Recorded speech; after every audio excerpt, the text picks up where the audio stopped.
नमस्कार श्रोते हो, आकाशवाणी नागपूरच्या वृत्त विभागातर्फे सादर केला जाणारा साप्ताहिक मुलाखतीचा कार्यक्रम दृष्टिक्षेप यामध्ये मी मेधा नांदेडकर आपणा सगळ्यांचं स्वागत करते.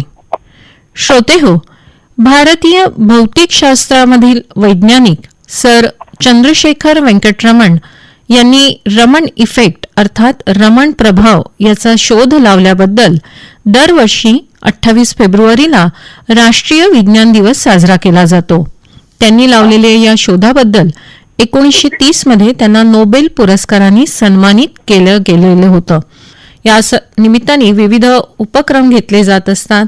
तर आज आपण या संदर्भामध्ये माहिती जाणून घेण्यासाठी ज्यांना बोलवलेलं आहे ते आहेत अजिंक्य कोत्तावार सर. सर नमस्कार, आपलं स्वागत आहे या कार्यक्रमामध्ये. नमस्कार मॅडम. कधी कधी एखाद्या व्यक्तीचा परिचय करून देताना जसं आपण म्हणतो की बस नाम ही काफी है, तसंच अजिंक्य सरांच्या बद्दल आपल्याला म्हणता येईल. वर्ष 2020 मध्ये पद्मश्री पुरस्कारासाठी यांचं नामांकन झालेलं होतं. विज्ञान आणि शिक्षण क्षेत्रामध्ये हे नामांकन त्यांचं झालेलं होतं. वेगवेगळ्या उपाधींनी आपण त्यांना गौरवान्वित करू शकू असे युवा संशोधक, शास्त्रज्ञ, वैज्ञानिक, उद्योजक असे विविध आयाम ज्यांच्या कार्यकर्तृत्वाला लाभलेले आहेत असे हे अजिंक्य सर आहेत. अनेक पुरस्कारांनी यांना आजपर्यंत गौरवण्यात आलेलं आहे. त्याच्यामध्ये ग्लोबल नागपूरचा असेल आहे, एंटरप्रिनर इंटरनॅशनलचा असेल आणि सगळ्यात महत्वाचा त्यांचा परिचय म्हणजे अवघ्या 32 वर्षाच्या वयामध्ये त्यांच्या नावावर 36 पेटंट जमा झालेले आहेत. आणि आपल्याला माहिती आहे की पेटंट मिळवणं ही काही सोपी गोष्ट नसते. तर सर आपलं या सगळ्याच्या बद्दल खरोखरच खूप अभिनंदन. मला पहिल्यांदा विचारायचं आहे सर आपल्याला की एखाद्या संशोधनाचं पेटंट घेणं ही खूप मोठी गोष्ट आहे आणि ती सहज साध्य देखील नाही. तर त्यासाठी काय आवश्यक आहे? बघा मॅडम, मला सर्वात महत्वाचं यामध्ये असं वाटतं की एक वैज्ञानिक दृष्टिकोन तर नक्कीच हवा असतो, प्रत्येकांनाच गरजेचं आहे. पण त्याहीपेक्षा महत्वाचं हे आहे की तुम्हाला तुमच्या आजूबाजूला सराउंडिंग मध्ये असलेल्या गोष्टीमध्ये प्रॉब्लेम आयडेंटिफाय करता आले पाहिजे. बरोबर. माझ्या आजूबाजूला कुठल्या गोष्टीची गरज आहे, म्हणजे एक कम्फर्ट झोन जो म्हणतो, थोडंसं कम्फर्ट झोनच्या बाहेर जाऊन आपल्याला विचार करता आला पाहिजे की माझ्या गावात कुठल्या गोष्टी होतात, बाजूच्या गावात तीच गोष्ट कशा पद्धतीने होते, दोन पद्धतीतला फरक काय आहे, मग ती पद्धत माझ्या भागात येऊ शकते का. तर कुठेतरी हा एक दृष्टिकोन हवा सर्वात गरजेचा आहे. आणि एखादी गोष्ट सेव्हिंग हे सुद्धा लोकांना तितकंच सांगत पाहिजे की म्हणजे पाणी कसं वाचवायचं, इलेक्ट्रिसिटी कशी वाचवायची, पैसा कसा वाचवायचा. आणि जेव्हा तुम्ही वाचवायचा विचार करता तेव्हा ऑटोमॅटिकली याला वाचवण्यासाठी हो हो हो हो तुमचं डोकं सोल्युशन देत राहतं. आणि ते सोल्युशन म्हणजेच इन्व्हेन्शन असतं, मग ते कुठल्याही क्षेत्रात असू शकतं. सर पण मग आज जे असं म्हटलं जातं की तुम्ही आता सुद्धा ज्याचा उल्लेख केला की आजूबाजूचं वातावरण वगैरे, तर मला असं दिसतंय की तुमची जी पार्श्वभूमी होती तर तिथे अशा प्रकारचं संशोधनाला चालना देणारं वातावरण होतं का? कारण आजकाल एक विद्यार्थ्यांकडनं किंवा पालकांकडनं सुद्धा ओरड केल्या जाते की बा अशा प्रकारचं वातावरण आम्हाला मिळालं पाहिजे किंवा त्या तशा प्रकारच्या सुविधा आम्हाला मिळाल्या पाहिजे.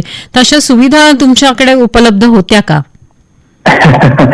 मॅडम बिलकुलच नाही. म्हणजे आता बघा काय आहे की सुविधा म्हटलं की आपल्याला अगदी हाय क्लास स्कूल वाटते किंवा हाय प्रोफाईल टीचर वाटतात किंवा मग अगदी प्रयोगशाळा हव्या तशा प्रकारच्या. हा, कुठेतरी आपल्याला असं एक स्वाभाविक कृती आहे आपली की असं आपल्याला या गोष्टी वाटतात सुविधा म्हणजे. पण मी थोडंसं वेगळं म्हणेल. पूर्ण बालपण एका छोट्याशा गावामध्ये झालं. पाटणबोरी यवतमाळ जिल्ह्यातलं जवळपास शेवटचं गाव होतं. आणि त्या गावामध्ये शाळा सुद्धा 10वी आणि 10वी पर्यंत होती. त्याच्या पुढची शाळा शिकायसाठी तालुक्याच्या ठिकाणी जावं लागायचं. तर नक्कीच तुम्ही इमॅजिन करू शकता की त्या गावात काय सुविधा असतील. पण कुठेतरी मला असं वाटतं की जिथे सुविधा नाही तिथे काहीतरी करण्याचा खूप जास्त स्कोप असतो. म्हणजे गरज जिथे असते ना तर तिथेच संशोधन होऊ शकतात. बरोबर. मिळण्यासाठी वेगवेगळे उपकरणं किंवा मग अशा वेगवेगळ्या गोष्टी डोक्यात यायच्या. आमच्या गावात कधी नळ आम्ही बघितलेच नव्हते. पण ते जर यवतमाळ नागपूर सारख्या ठिकाणी मी जेव्हा जायचो तेव्हा प्रत्येक बाथरूम मध्ये नळ लागलेले दिसायचे. मग हेच कुठेतरी आपल्या बुद्धीला चालना देणाऱ्या या गोष्टी आहेत की जगामध्ये काय काय गोष्ट होते आहे, माझ्याकडे काय कुठल्या गोष्टीची कमतरता आहे, मग मी ती कशी भरून काढू शकतो माझ्या रिसोर्सेस नुसार, मी तिथे माझं स्वतःचं काही डोकं लावू शकतो का. इथे इन्व्हेन्शन सुरू होतात. त्याच्यामुळे मला असं वाटतं की इन्व्हेन्शन करायसाठी खूप लॅब असणं गरजेचं नाही आहे किंवा खूप मोठी शाळा असणं गरजेचं नाही आहे. तुमच्या आजूबाजूचे रिसोर्स तुम्हाला आयडेंटिफाय करता येणं गरजेचं आहे फक्त. बरोबर आहे. आणि जे रिसोर्सेस आहेत त्याच्यामधनं तुम्ही जसं म्हणालात की नेमके प्रश्न काय आहेत किंवा नेमक्या समस्या काय आहेत आणि त्याला आपण उपलब्ध जी साधनं आहेत त्याच्यामधनं आपण काय वैकल्पिक उत्तरं देऊ शकतो हे त्याच्यामध्ये जास्ती महत्वाचं आहे. की हा जो एक संशोधनासाठीच जे एक दृष्टिकोन आपण म्हणतो तर तो रुजवण्यासाठी काय प्रयत्न होणं गरजेचं. मॅडम बघा काय असतं की हा प्रत्येकांमध्ये असला पाहिजे असंही गरजेचं नाही आहे. सर्वात महत्वाचं हेच आहे की रिसोर्सेसचा वापर कमीत कमी खर्चामध्ये जास्तीत जास्त तुम्ही कसा करू शकता, ऑप्टिमाइज कसं तुम्ही एखादी गोष्ट करू शकता हे करणं सर्वात महत्वाचं आहे. म्हणजे जर तुमच्याकडे 10 रुपये आहे तर 10 रुपयाचा कसा खर्च करायचा, त्यातलं कसे सेव्हिंग करायचं, तर या प्रत्येक गोष्टीत संशोधनच आहे असं मी म्हणेल. म्हणजे संशोधन म्हणजे खूप मोठं टेक्निक तुम्ही किंवा खूप मोठं इक्विपमेंट तयार करता असंही नाही, तर तुम्ही त्याला म्हणजे चांगल्या पद्धतीने कसं प्लॅनिंग करता, मॅनेज करता हा एक या गोष्टीचा भाग आहे. दैनंदिन जीवनात मी असं म्हणेल तुमच्या आजूबाजूला कुठले प्रॉब्लेम्स आहे हे अगदी लहान वयापासून आपण आयडेंटिफाय करू शकतो. म्हणजे गरजेचं नाहीये तर मी जर एक 5व्या वर्गातला विद्यार्थी आहे समजा, तर 5व्या वर्गात शिकत असताना मी काय काय वापरतो, मी वही वापरतो, मी पेन वापरतो, मी पुस्तक वापरतो. म्हणजे असे कितीतरी प्रॉब्लेम आपण अनुभवलेले असतात की आपलं एज ग्रुप काहीही असू द्या, असे नाना तऱ्हेचे आपण प्रॉब्लेम अनुभवतो. तर सर्वात पहिली संशोधनातली गोष्ट म्हणजे संशोधन करण्यासाठीची गरजेची गोष्ट हीच आहे की प्रॉब्लेम आयडेंटिफिकेशन आपल्याला जमलं पाहिजे. नेमकं आपल्या आजूबाजूला काय काय गोष्टी आहे आणि त्याच्यात कसे कसे प्रॉब्लेम आहेत. जसं आता मी तुम्हाला सांगितलंय की माझा पेन लवकर संपतो आणि माझ्या मित्राचा पेन जास्त दिवस टिकतो. म्हणजे माझ्या मित्राला कमी खर्च लागतो आणि मला जास्त खर्च लागतो, हा एक प्रॉब्लेम झाला.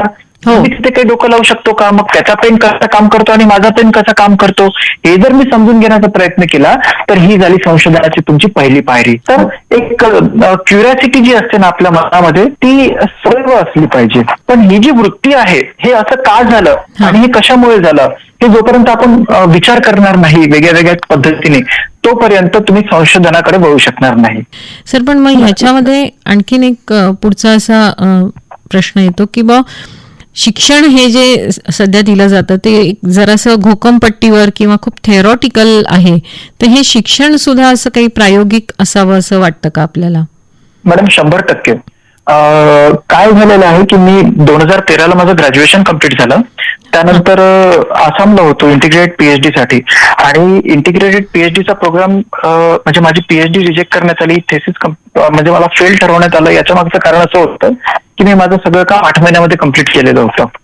आणि ऍज द लॉज आपल्याला इंटिग्रेटेडच्या केसमध्ये मिनिमम 4.5 वर्ष थांबावं लागतं. तर म्हणजे आपली जी सिस्टीम आहे ती स्किल्सला प्राधान्य देत नाही आहे, प्रोटोकॉलला प्राधान्य देत आहे किंवा जे काही ठरलेलं नियम आहेत त्याला आपण प्राधान्य देतो आहे. तर कुठेतरी मग असं वाटलं की आता इथून पुढे शिक्षण घ्यायचं नाही.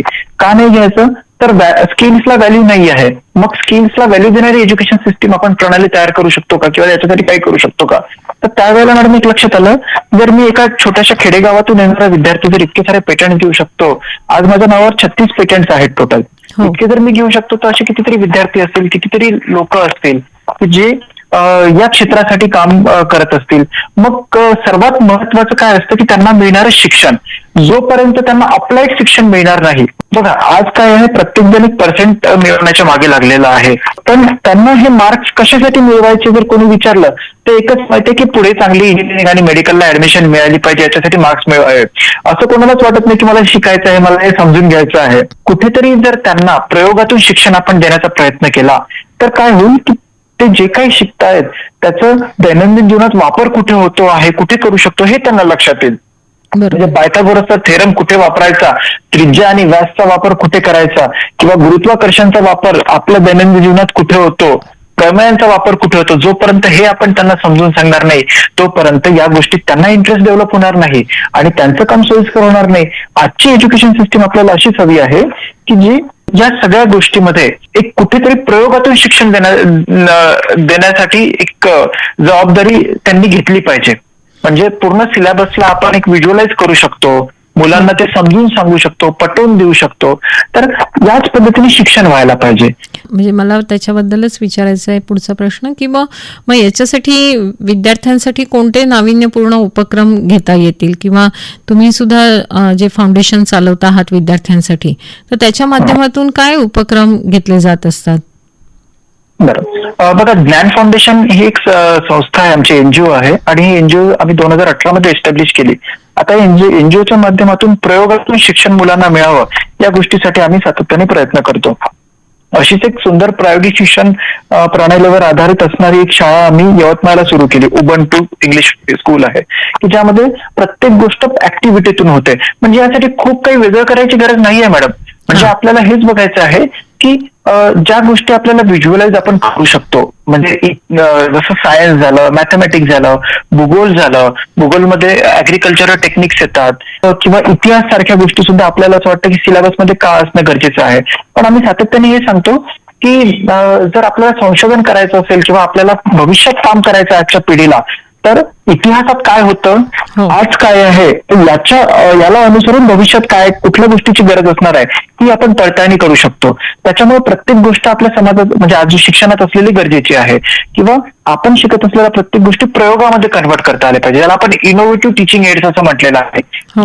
ऍक्टिव्हिटी म्हणजे क्लासरूमच्या बाहेर शिक्षण झालं पाहिजे. म्हणजे समजा मोजमाप करायचं आहे, मिली डेसिमीटर जर मुलांना शिकवायचं आहे, तर हे त्यांना फळ्यावर न शिकवता तुम्ही त्यांना हातात टेप द्या, त्यांच्या हातामध्ये स्केल द्या, मेजरिंग युनिट्स कुठले कुठले द्या, त्याच्याने त्यांना शिकवा, त्याच्याने त्यांना मेजरमेंट शिकवा. म्हणजे त्यांनाच लक्षात येईल सेंटीमीटर मध्ये मोजायचं की किलोमीटर मध्ये मोजायचं. म्हणजे एखादं जर गाव मी मुलांना विचारलं सेंटीमीटर मध्ये तर कोणी सांगू शकणार नाही, पण तेच किलोमीटर मध्ये ते सांगतील. आणि छोटंसं माझ्या नखाची साईज मोजायला लावली तर ते मिलीमीटर मध्ये मोजतील, कारण त्यांना ती सोपी वाटते. तर आपलं युनिट्स का, किंवा म्हणजे शिक्षणात असलेली प्रत्येक गोष्ट तुमच्या दैनंदिन जीवनामध्ये कुठेतरी वापरात येणारी असते. तर त्याचा वापर कसा इथे केला जाऊ शकतो हे त्यांना सांगणं खूप जास्त गरजेचं आहे. म्हणजे सिलेबस बदलवायचा असं बिलकुलच माझं म्हणणं नाहीये. जो सिलेबस आहे तो खूप सुंदर आहे, फक्त त्याला बघण्याचा दृष्टिकोन आपण बदलवला पाहिजे. म्हणजे त्याला प्रायोगिकरित्या किंवा सर, यावर्षीच्या राष्ट्रीय विज्ञान दिवसाची संकल्पना आहे की विकसित भारतासाठी स्वदेशी तंत्रज्ञान. तर हे जे आतापर्यंत आपण परकीय तंत्रज्ञानावर अवलंबून होतो, पण आता स्वदेशी तंत्रज्ञान विकसित करण्यासाठी आपण काय केलं पाहिजे? मॅडम बघा, आपला भारत देश हा लोकसंख्येच्या बाबतीत आणि क्षेत्रफळाच्या बाबतीत खूप मोठा देश आहे. म्हणजे टॉप 5 मध्ये आपली गणना होते. मला असं वाटतं की सगळ्याच गोष्टी आपल्याकडे मॅन पॉवर आहे, आपल्याकडे जागा आहे, आणि सर्वात महत्वाचं आपल्या देशाला असे 3 ऋतू मिळालेले जे फिक्स असतात, हिवाळा, उन्हाळा आणि पावसाळा जनरली. तर मला असं वाटतं की आपली स्ट्रेंथ काय आहे हे आपल्याला आपण समजून घेतलं पाहिजे. आणि आपण म्हणतो भारत हा कृषीप्रधान देश आहे, पण आज एकही विद्यार्थी शेती करायला तयार नाही आहे. का बरं तयार नाही आहे? कारण त्यांना नेमकं शेती आधुनिक पद्धतीने कशी करावी हे कोणीच सांगणारे नाही आहे. आज भारताची ही इकॉनॉमी ही त्यांच्या इम्पोर्ट आणि एक्सपोर्टवर अवलंबून असते. मग मालच जर आपण बरोबर पद्धतीने तयार केला नाही किंवा प्रोसेस केला नाही, आज आपण फक्त रॉ मटेरियल मध्ये डील करण्याचा प्रयत्न करतो, आणि बाकीचे देश त्या रॉ मटेरियलला विकत घेऊन त्याचे फिनिश प्रॉडक्ट तयार करतात, म्हणजे 5 रुपयाचे 50 रुपये तयार करतात. तर आज कुठेतरी गरज आहे की स्वदेशी जे आपण म्हणतो आहे, तर मला असं वाटतं की नेमकं त्या रॉ मटेरियलचं काय केलं जातं, त्याच्यावर कुठल्या कुठल्या प्रक्रिया केल्या जातात, त्या प्रक्रिया आपण आपल्या भागात करू शकतो का, याची कुठेतरी पडताळणी आपण प्रत्येकाने करणं गरजेचं आहे. आजच्या युवा पिढीने हे करणं गरजेचं आहे. तेव्हा कुठे आपल्याला लक्षात येईल की मार्केटमध्ये कुठल्या गोष्टीची गरज आहे, आणि मग मी काय करू शकतो. म्हणजे आयुर्वेद भारतातलं स्ट्रॉंग आहे, पण फक्त भारतापुरतं मर्यादित आहे. आपल्याकडे असलेल्या शक्तीचं कुठेतरी आपल्याला अवेअरनेस नाहीये, हे एक मला वाटतं. स्वदेशी विदेशी हा तर एक नेहमीच हा कन्सर्न असणारच आहे. हा जुन्या काळी पण हा विषय होता, आताही होता. फक्त मला असं वाटतं जी आपली ताकद आहे ती आपण ओळखावी आणि त्या ताकदीला अनुसरून आपण पुढे चालावं. आणि मला आपली ताकद म्हणजे कुठेतरी एक ऍग्रिकल्चर सेक्टर असं वाटतं, आणि आपल्याकडे असलेलं एक हार्डवर्क किंवा आपल्याकडे असलेले टॅलेंटेड लोक जे आधुनिक पद्धतीने बऱ्याच काही गोष्टी प्रोसेस करू शकतात आणि त्याला पुढे नेऊ शकतात. बरोबर आहे सर. सर, खूपच छान हे सगळे आपण याच्याबद्दलचं विवेचन आम्हाला सांगितलं. संशोधन आणि विज्ञानाची उज्ज्वल परंपरा आपल्या देशाला लाभलेली आहे, आणि त्याच अनुषंगाने आता सुद्धा आपण सगळी माहिती दिलेली आहे सर. तर श्रोते हो, अशा पद्धतीने आपण देखील हा राष्ट्रीय विज्ञान दिवस केवळ एक दिवस साजरा न करता आपल्या दैनंदिन व्यवहारामधलं जे विज्ञान आहे किंवा संशोधन आहे त्याला सुद्धा एक चांगल्या दृष्टीतनं बघणं किंवा त्याचा दृष्टिकोन आपल्या भावी पिढींमध्ये तो जतन करणं, त्याचं संवर्धन करणं हे देखील आपलं कर्तव्यच आहे असं मला वाटतं. सर, खूप खूप धन्यवाद. आपण आम्हाला याबद्दल सगळी माहिती दिली त्याबद्दल धन्यवाद. थँक्यू.